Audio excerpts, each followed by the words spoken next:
Guys, welcome to a very special webinar today. We've got Grant Colthup from Mind Digital. He's the CEO. Mining Store and Mind Digital have obviously made quite a nice partnership over the coming months. And today we're putting out a video to get the voice out there. So, Grant, do you want to give yourself a bit of an introduction, let everyone know what Mind Digital is about? Yeah, cheers. Thanks, Will. Pleasure to be doing this with you today.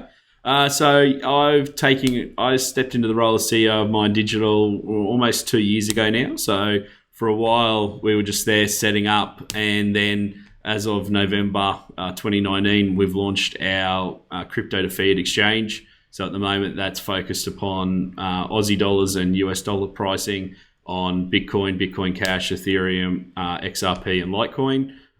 With obviously, we've got a bit of a roadmap for further product development, which we'll touch off on later in this chat. So we're fully banked here in Australia. We're very good on our liquidity, very low cost. Spreads are quite good. On OTC as well, we're probably one of the leading, probably domestically, I think we're the best or second best, certainly OTC desk in Australia. And we certainly compete with the international guys on pricing. We've seen a lot of demand recently for people obviously wanting to go back into fiat, to cash up a little bit. So we're doing some really good business for people around, Aussie dollar to Tether, Aussie dollar to USDC, and also we can do USDs as well. So if you've got a US dollar account, we can facilitate that. Settlement's usually pretty quick.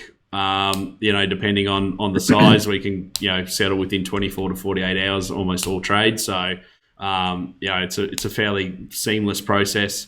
The onboarding process is relatively simple, straightforward. So, yeah. That's really good. And I know that I've had feedback similar to exactly what you just said from some of our members. And one of them, Nev, he basically said that you helped him out within a second with getting him some US Tether. After he put it on the exchange, quite a large OTC transaction as well. So first of all, thanks for doing that, and it's really good to hear that the customer service is as well up there. So on that note, there, Grant, obviously you would have had a massive amount of experience in financial markets before jumping into the crypto side. But do you want to just tell us a little bit about your past experience, sure. And also tell us how you got into crypto and how you started the exchange up? Yeah. So I finished university in 2004, and I worked actually for the first year. I worked as a quantitative hedge fund manager in Brisbane. So I was a pure old school quant, running mainly models on FX. And then I lasted in that role for about 15 months, and then I was offered a role with Macquarie Bank on their fixed interest desk. So there was trading mainly what's called the front end of the curve. So that's cash, short-term bonds, short-term interest rates, and that was a really great experience. Obviously, one of the larger desks in Australia, and got to work with. So the interesting part there was the guys who mostly ran that desk at Macquarie at the time came from BT Australia, which BT Australia, for those who don't know, people probably think these days that it's the fund manager, but BT Australia at the time was, outside the US, was probably the most advanced investment bank in the world. So BT Australia were the guys who did some of the first interest rate swaps globally, like even against, they were doing it out of Sydney to counterparts in Tokyo, in New York, in London. So it was a very high-end investment bank. The American parent blew up, which is why the Australian subsidiary got sold. So I was very lucky to work with, guys who had really been, I guess, at the forefront of Australian rates markets, fixed interest markets in Australia for a long time. And then, I guess I've been very lucky. 2008 hit, and at that time, Macquarie, obviously, as everyone famously know, went from about $100 to about $8. So in between that, I thought it was probably prudent to leave the bank. And so I stepped out into a proprietary trading firm called PropX Derivatives. So PropX set up in Sydney in 2006. I joined there in 2007. But the principal, Max Whitby, had been one of the largest futures brokers on the floor for many years. So they get referred to as locals. So Max was the largest local on the Sydney Futures Exchange for many years. When it went electronic, he sold most of his business to Deutsche Bank. And then he had a few guys who were working with him. That's how he set up PropX. And so I stepped into there at PropX and basically traded multi-asset, so equity indices, rates, and FX.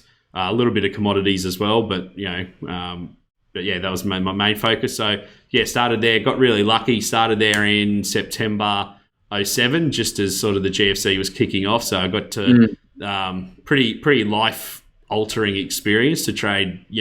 At that time, outside of the Great Depression was the greatest financial crash of in history.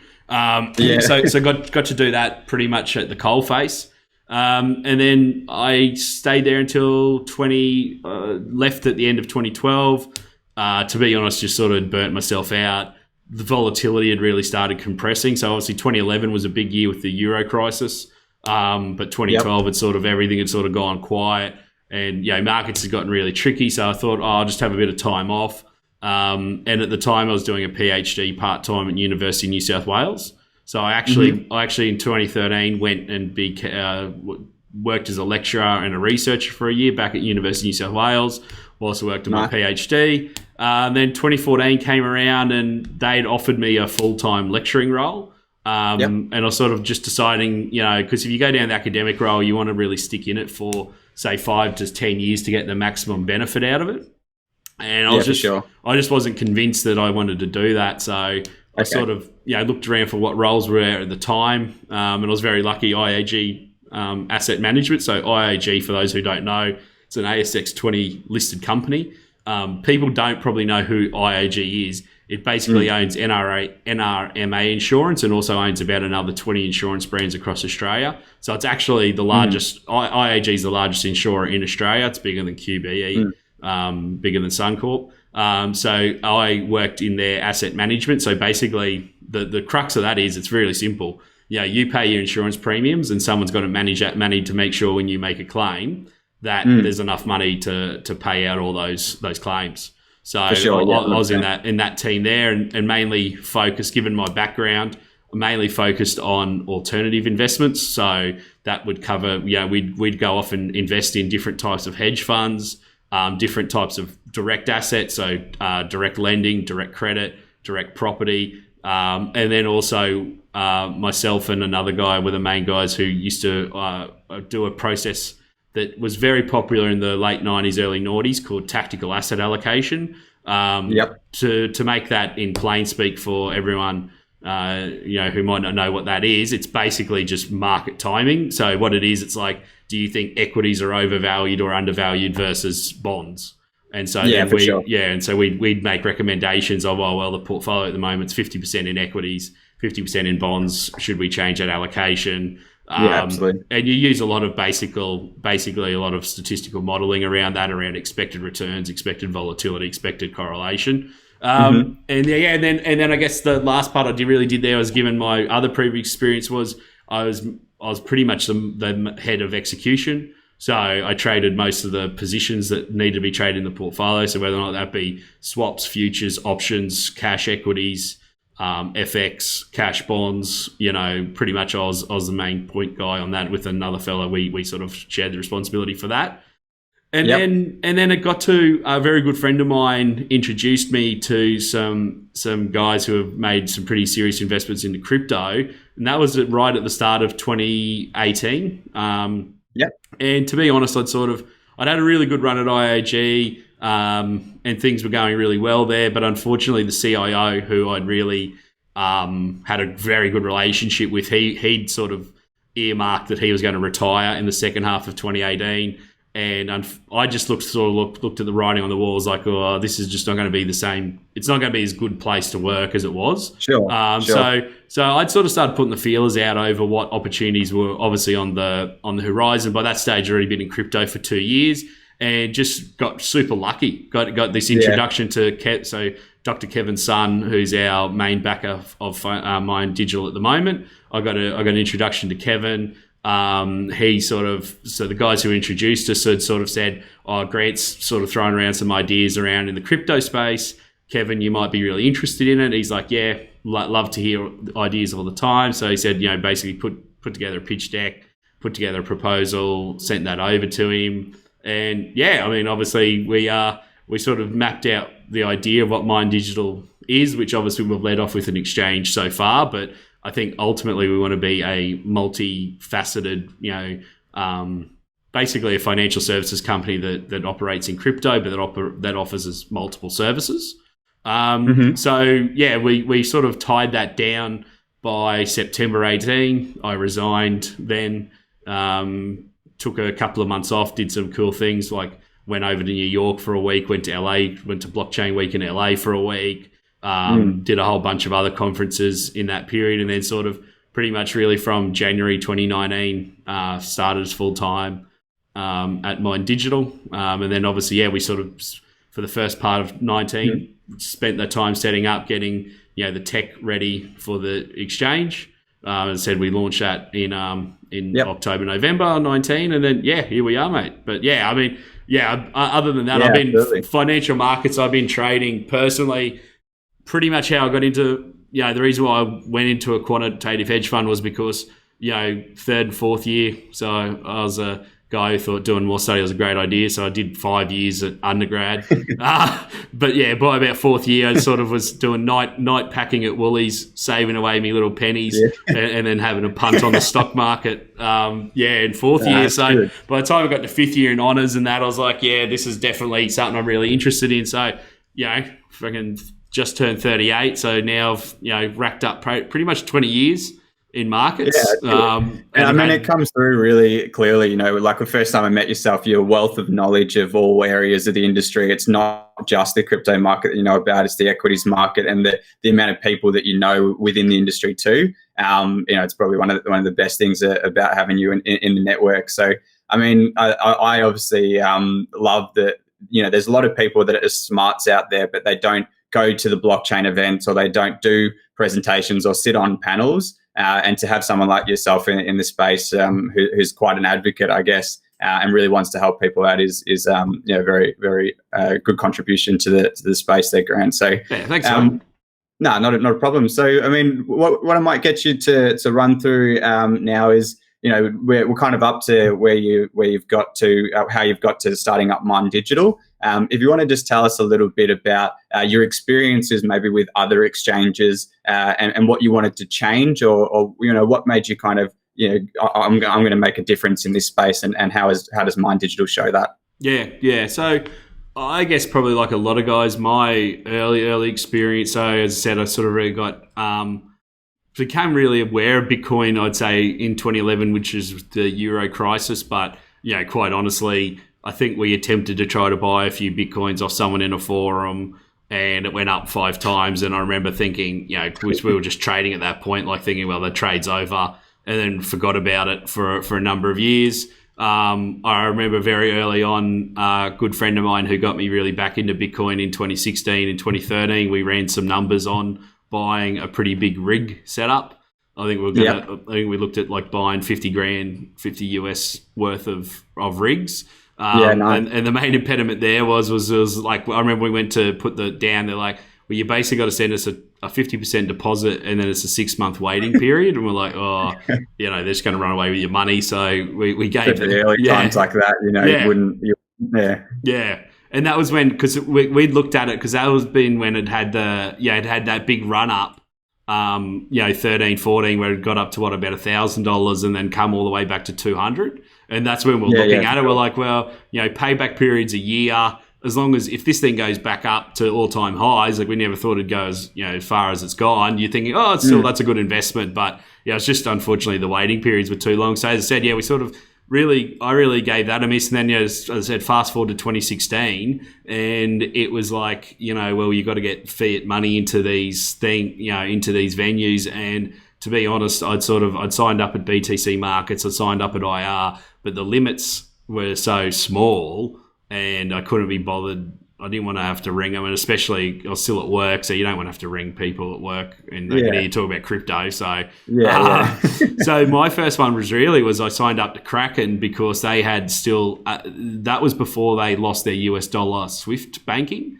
So Kraken at that point still had US dollars, so you could sign up and basically if you just put your passport in and you got like tier 2 verification, you could send them 50,000 US a day.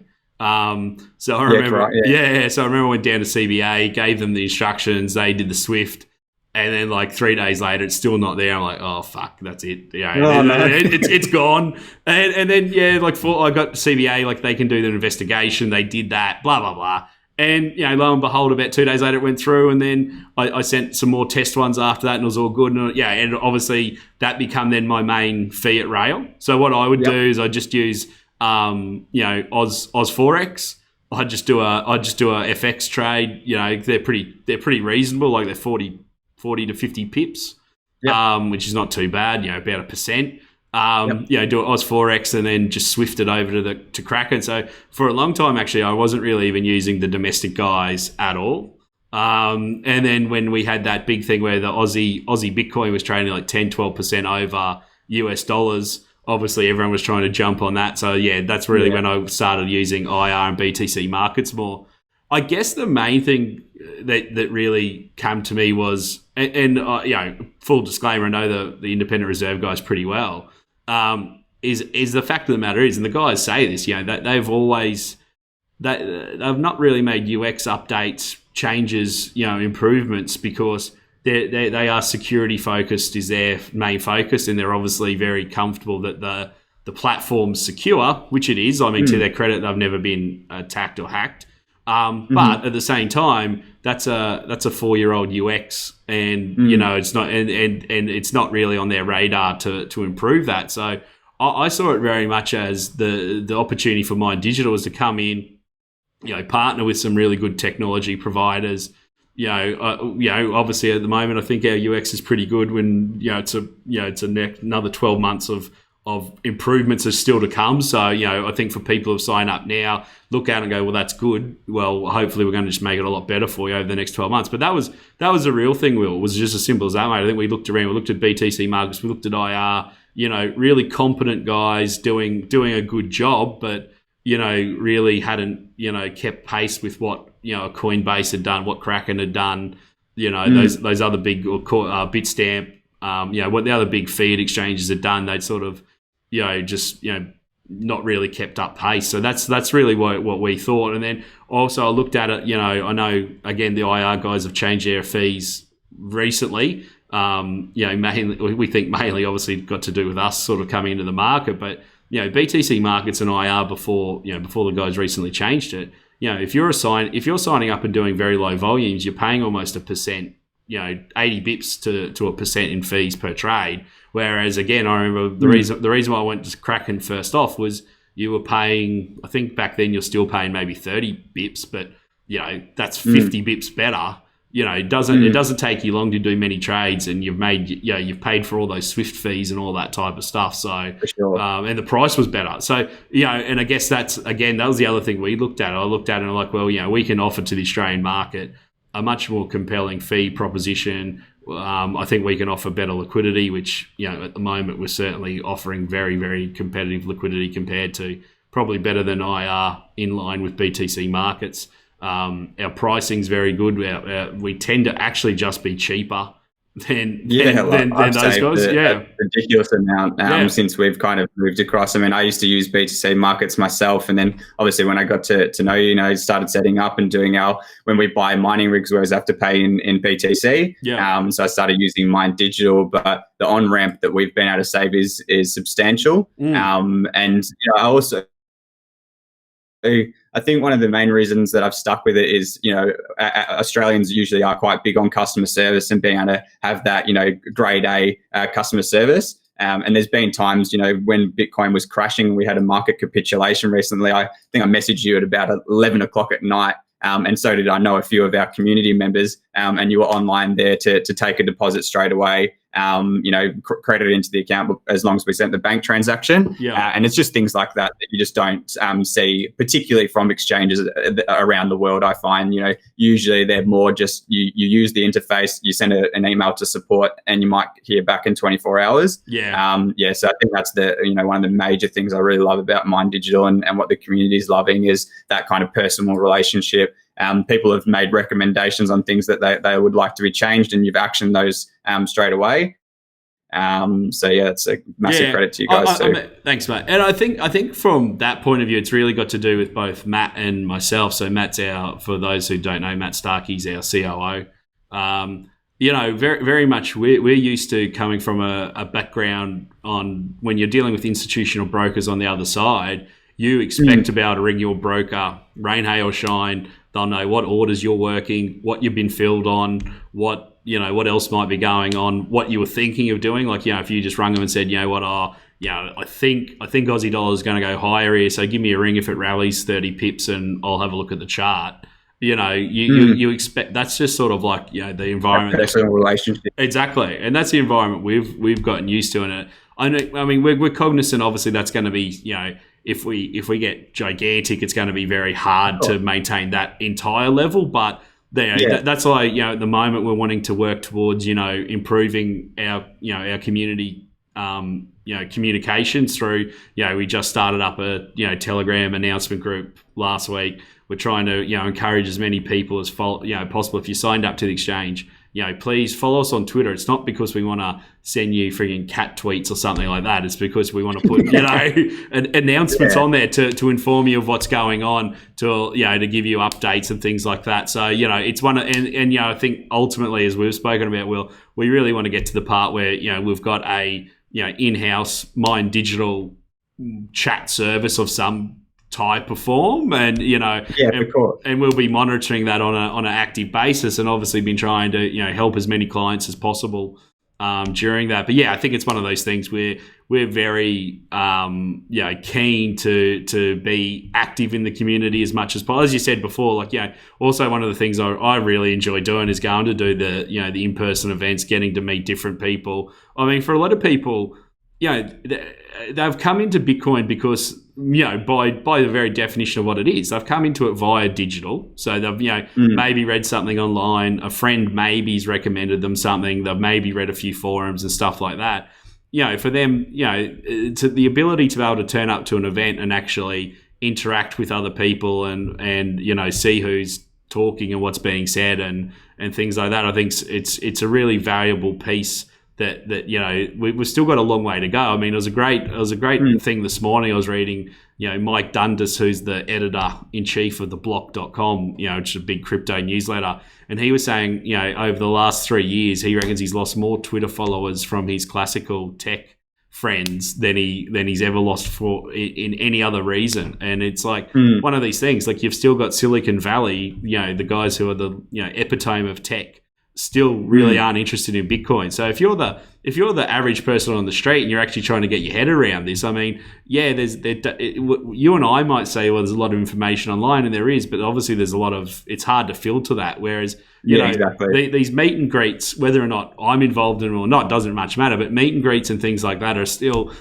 for a lot of people the easiest way for them to get involved in the space. They can turn up and they're going to meet other people who have got the same issues. They might not know what a hardware wallet is. They might not understand the difference between a hot and a cold wallet. They might not understand why is there an Ethereum Classic and there's an Ethereum, like all these things. And and this is 100%. I think you nail it in terms of that idea that things that are online. There's an abundance of resources online, but a lot of the time people don't realize a lot of it is really biased or trying to direct you into one way. And to tap on the point that you said that you want to start the community side, for Mining Store, that was the main reason that we started our community side, to help people, to give people that safe place that they can actually get honest opinions from people, not just at the time it was everyone saying, Bitcoin to the moon. And it's like, everyone was just buying it, with no due diligence, no understanding of the technology. But to have that kind of community on the back end that you can really ask, and if it's going down, people are going to say, it's going down for X, Y, Z reason, not it's just going down. But I mean, communities and as I say, getting in face-to-face contact with people, is a massive side to it too. Yeah. And I mean, it's as you said, mate, like I've seen it firsthand in your, the Mining Store Discord community. I mean, a guy like Mad J, for example, like the amount of, the amount of effort and wisdom and tips he's given to the other people in the community there, it's super valuable. And it might not be, it's not like he's telling you how you're going to make a bazillion percent, but like I remember a case like the other day we're talking about, it was like something, I think the euro had broken lower, and one of the other guys had gotten stuck in a pretty bad long, And he was sort of like saying, like, well, yeah, you just got to start cutting risk. You've got to now pick a new target where, if it can bounce back to like this level, that's now going to be resistance where you probably want to take off 50% of the position there, and then you want to manage it this way and that way. Yeah. And again, yeah, it's as you said, it's not that someone's like it's not like someone's there hand holding you, because there's other times when obviously certain people are not going to be just live on at that time. But as you said, it's that core takeaway is important to emphasize. As you said, it's not biased. It's not that exactly. He's not in there doing it to make a buck or to exactly right. Yeah. He's not on the other side and it's going to influence or something like that. It's, just genuine helping people. And it comes back around to him, of course. We take care of him. Anyone that's in the Discord will get recommendations from others. But yeah, it's really about finding that safe place. Yeah, I mean, as we're just talking about, the ability to be able to create a place for people to ask questions, voice opinions. The other thing is, I think it's super important. I think it gets lost in a lot of this as well. Is like, regardless of your level of experience in trading, it's always super useful to be able to have feedback from people, and be able to reach out to someone else and, throw up an idea. And if funnily enough, it might be that everyone goes, that's a crazy idea. Doesn't mean it's actually not a bad idea. It actually sometimes, could be the best idea. But, that when you're operating in a vacuum by yourself, it's sort of, it's just very, very difficult to understand. You're not getting that real-time feedback, which, obviously, again, if you're in a community where that there's, people in there who are taking it seriously as well, they're offering, legitimate opinions, it sort of just, obviously makes it so much more valuable. That's it. I mean, too many times people refer back to indicators, RSI or moving averages, but sometimes people are the best indicators, you know what I mean? So being able to go, okay, this is all the research I've done, put it into an open forum that's not biased, and you're not going to get people, acting in their own way, and then getting verification back, even if it's yes, it's good, or no, it's not. Sometimes is the best due diligence there. So absolutely agree with that point. Grant, what we might do, we will tie things back to custody and insurance. Yep. I know when I first signed up to Mind Digital, that was actually one of the things that really got me over the edge as a business owner. Sometimes it's great that this is a decentralized place and you can keep things in a cold wallet and be really secure about it. But sometimes you need it on the market ready to use, and you need to have insurance, or you need to have custody. A good custody provider. So do you want to tap into a little bit about that and what it is that Grant, you and Mind Digital offer? Yeah, sure. Yeah, and you're exactly right, Will. So, my personal experience, I think I've got 4 different ledgers, hardware wallets that I still use from time to time for things. But I mean, quite honestly, it's the same as anything in the tech game, right? It's caught up to now where the digital custody solution. So our custody provider is a company based out of Hong Kong called OSL. They're currently definitely will be actually the first licensed digital custodian in Hong Kong. The guys have been in the space for 6 years.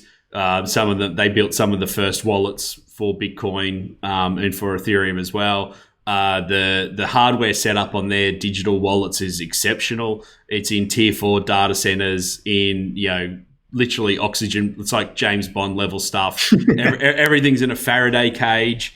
None of them can get into the hot wallets. So recently, it's a really good example. So this is going to actually, I think it's a good way to show you the level of access, of how hard it is to access things. So we 2 weeks ago, we had a user.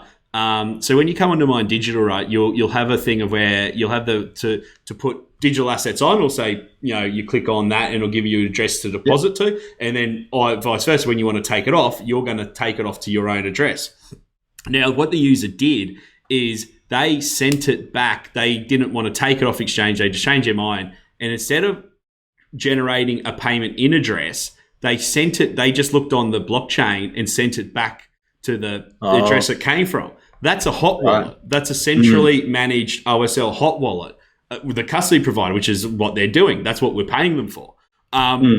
It took them 2 weeks to retrieve that Bitcoin. Now, the great news was for the user, it wasn't lost. Bitcoin went up, so that's good. But it's not as simple as the user, like originally was a bit, naturally so, was a bit skeptical. Like, oh, surely you control all the wallets. You should be able to send it back. And like, no, you've sent it to the centralized hot wallet that supports the exchange. This is the most. This is the most secure part. Like, this is the most vulnerable part of our entire setup.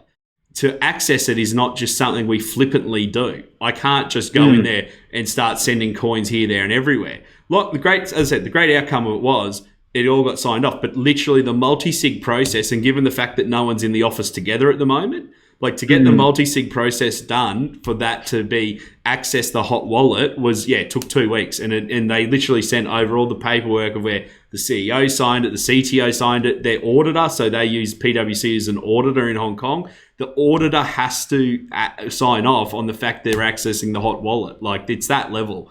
So their technology is very good. Their real big breakthrough is that they've really, really done lots and lots of work on being able to move coins essentially just straight from frozen storage, which is the deep down dark underground vault, into hot wallets. So essentially it's why people can, so that's why they were able to access the insurance market. So the insurance market they've accessed is the Lloyd's of London market out of England.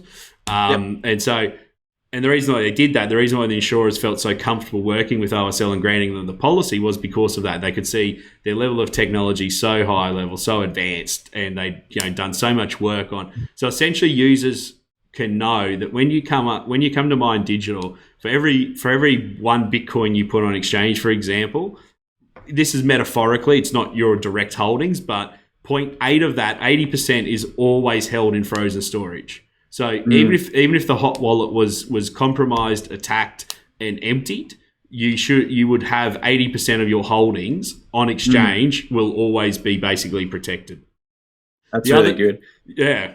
The other 20% is covered by the insurance, and the policy that the OSL team have been able to take out it's even more enhanced than the industry standard insurance policy, because it covers one important thing. It actually covers employee theft. So, a good example, Cryptopia. I know obviously they didn't obviously they didn't have insurance, but even if they did, they would have, because it was largely an internal employee issue that caused the hack. Most insurance policies would say, well, they just wash their hands of that and go, no, that's not us. So that's the comfort factor. So, from our point of view, it's one of the things I really want, users to understand. If you put digital assets, if you put your Bitcoin, your ETH, your crypto on Mine Digital, it is so highly protected. It's so highly cared for that, as you said, I personally, obviously now I keep, the only things I keep on hardware wallets are literally altcoins that I get from, airdrops and things like that just automatically drop into those ledger accounts. But now I keep all my crypto on there. We have a professional fund who keeps their crypto on Mine Digital for exactly the reasons you said. Well, if they need to trade, they need to trade. So, but they're comforted by the fact that they know there's a very, top tier, OSL legitimately are probably a top 3 global custodian these days. They're definitely up there, comparable to BitGo. And the insurance on top of it gives you that extra peace of mind. And again, to be really blunt, to the other great thing is we're taking that cost on. So we're not passing that through to users, whereas other exchanges, IR, for example, Independent Reserve, that's if you want that level of service and that level of comfort, you have to pay them for it. Whereas as a business, we've decided that that's a necessary thing for us to operate in this space, to offer that to users. So I think it's something that definitely differentiates us in the Australian space.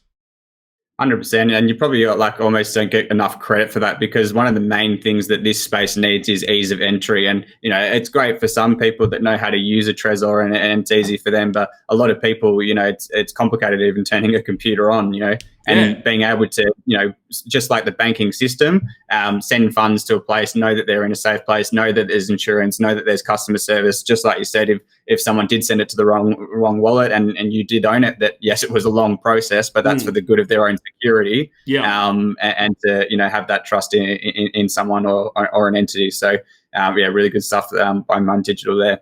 Yeah. Thanks.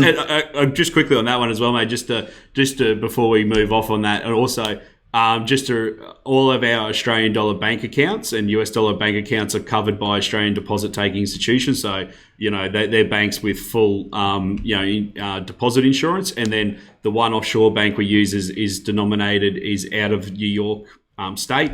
Again, fully deposit, covered by the Fed over there as well. So, on the fiat side as well, we're very careful on segregating client funds away from operational funds. So, we can always make, withdrawals, deposits and things like that for users. But also, they should know that we're not using some third tier credit union type solution for a bank account. They're proper, fully regulated APRA Australian banks.